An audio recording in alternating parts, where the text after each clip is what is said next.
Assalamualaikum. Okey, hari ini kita akan bincangkan berkenaan dengan topik gynecology pula. Video sebelum ni kita dah menerangkan tentang obstetrik. Okey, sekarang ni berkenaan dengan gynecology merupakan topik last lah.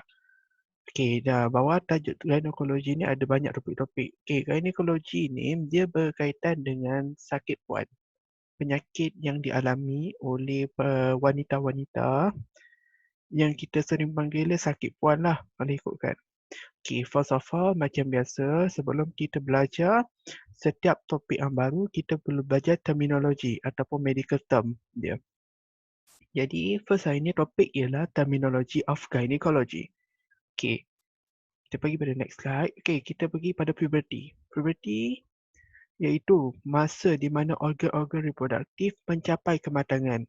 Dalam puberty bagi lelaki, lingkungan umur antara 13 hingga 15 tahun.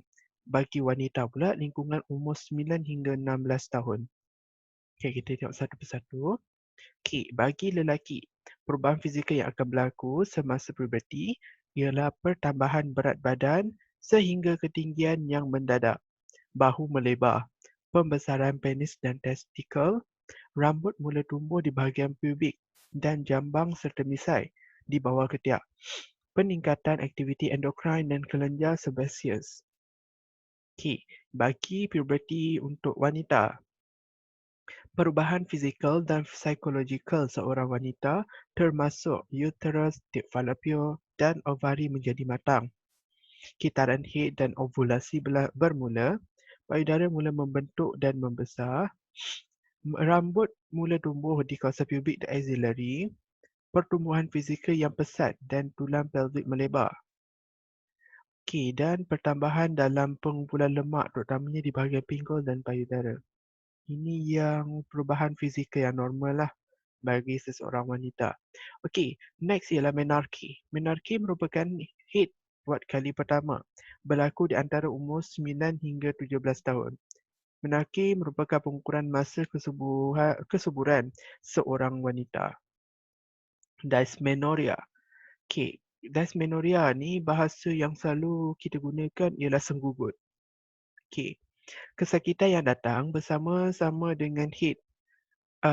Masalah utama dalam ginekologi lah. Memang hampir keseluruhan wanita akan mengalami dysmenorrhea ataupun senggugut. Kesakitannya biasa berlaku sebelum atau bersama-sama dengan menstrual, semasa haid tu. Okay, dalam fisiologi kesakitan ialah disebabkan oleh penghasilan prostagland yang berlebihan. Dia akan merangsang otot-otot uterus, myometrium untuk kontrakt. Dan sirkulasi darah di uterus terganggu menyebabkan iskemik dan kesakitan berlaku. Masa kat sini, bila senggugut, dia akan rasa macam cramping. Bila otot-otot uterus cramping, dia akan menyebabkan masalah sirkulasi darah berlaku dan menyebabkan iskemik. Iskemik tu ialah saluran darah, maksudnya pada uterus tidak mendapat oksigen yang cukup. Sebab ada macam blockage berlaku. Sebab itulah akan menjadi cramping kat situ. Kurang oksigen, kurang pengaliran darah ke situ dan cramping lah. Sebab tu dikategorikan sebagai sakit di kawasan pelvis selalunya. Okay, kontraksi uterus boleh menyebabkan sedikit kekejangan. Okay, sehingga kepada spam otot yang teruk. Okay, faktor-faktor psikologikal boleh juga menyebabkan primary dysmenorrhea. Contohnya seperti anxiety dan tekanan. Ya, sebab itulah kalau macam wanita selalunya kita tak galakkan dia macam stress, anxiety sebab dia boleh mengganggu dari segi psikologikal, pemikiran dan menyebabkan ada berlakunya perubahan hormon kat situ. Ada berlaku peningkatan dan penurunan hormon. Okey, manifestasi klinikal iaitu simptom-simptom yang dihadapi oleh seseorang yang kena dysmenorrhea ni lah ataupun senggugut. Dia akan sakit di bahagian lower abdomen bermula bersama-sama dengan bermulanya menstrual sehingga 12 hingga 48 jam. Okey, dia sakit ni meribat sehingga ke belakang dan peha lah sebab dia bermain di dalam kawasan pinggang. Okey, sakit pinggang, sakit kepala, nausea, muntah, diarrhea, fatigue, breast tenderness. Okey. Simptom ini berpanjangan dari beberapa jam sehingga beberapa hari tetapi tidak melebihi 3 hari. Simptom ini akan berkurang apabila seorang itu melahirkan anak atau usia yang semakin lanjut. Bermaksudnya kat sini, kalau jenis remaja yang belum berkahwin, dia akan sering mendapat dysmenorrhea ni lah, iaitu senggugut ni. Tetapi bagi ibu-ibu yang sudah kahwin dan sudah melahirkan anak, jadi simptom ini berkurang dapat. Bermaksudnya bila kitaran haid berlaku, dia akan kurang mendapat senggugut ni. Ataupun usia semakin meningkat lah. Atau pada usia menopause memang tak ada berlakunya dysmenorrhea ni. Okey, amenorrhea. Amenorrhea ni merupakan ketiadaan haid. Ianya terjadi di kalangan kadang-kala disebabkan perubahan persekitaran atau tekanan kerja. Ia adalah fisiologi yang biasa berlaku semasa sebelum puberti, kehamilan, menyusu dan selepas menopause. Ini merupakan tanda-tanda dia lah. Okay, menorrhea yang abnormal, etiologi ni ialah penyebab ataupun causes lah in English. Okay, kecacatan congenital tract reproduktif seperti imperforated hymen, gangguan dalam metabolik seperti obesity, malnutrition dan diabetes, penyakit sistem saraf sistemik seperti sifilis, tuberculosis and nephritis. Okay, gangguan dari segi emosi pula ataupun psychological seperti amenorrhea nervosa. Okay, gangguan endokrin iaitu gangguan hormon terutamanya yang melibatkan ovari, pituitary gland, thyroid and adrenal gland. Okay, menopause. Satu jangka masa di mana aktiviti menstrual berhenti secara kekal boleh berlaku pada peringkat umur 45 hingga 50 atau 55 tahun. Okey, semasa menarki sehingga sebelum menopause, organ-organ reproduktif dia bertugas dengan aktif dan mengalami edaran haid yang tetap. Okey, selepas itu haid menjadi tidak tetap dan kemudian ia akan berhenti. Menstrual mungkin akan berhenti secara tiba-tiba atau mungkin akan berhenti secara perlahan-lahan, berkurangan amount sedikit demi sedikit setiap bulan. Ini merupakan tanda-tanda awal untuk menopause lah. Okey.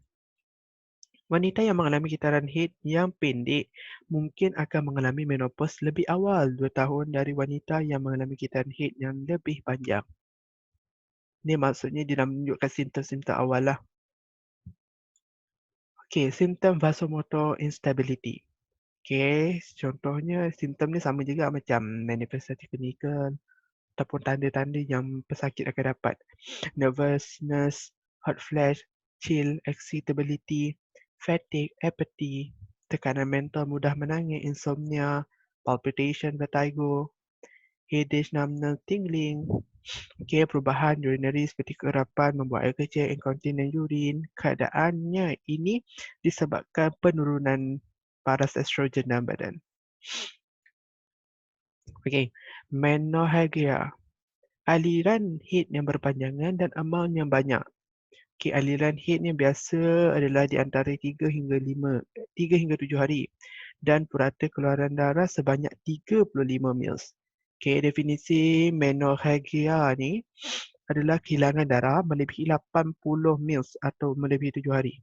Maksud kat sini, menorrhagia ni dia merupakan datangnya haid, aliran haid tetapi dia melebihi masa dan melebihi amount.